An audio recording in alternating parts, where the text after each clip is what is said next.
Stranger 701 amplifier sound problem हो गया। ঠিক করছি। এবার কী কী খারাপ আছে আপনাদেরকে সব দেখাচ্ছি, দেখিয়ে এবার মেশিনটা টেস্ট করব।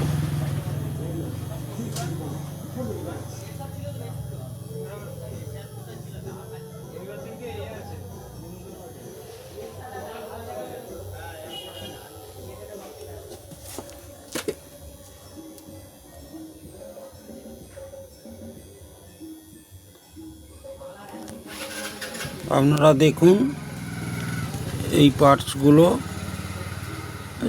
সুইচ পুরো জং ধরে গেছে, ট্রানজিস্টর পুরো জং ধরে গেছে, এই রেজিস্ট্যান্সটা খারাপ ছিল, পুশটা খারাপ ছিল, এই সমস্তগুলো পাল্টানো হয়ে গেছে। এবার মেশিনটা আমি টেস্ট করে দেখাবো।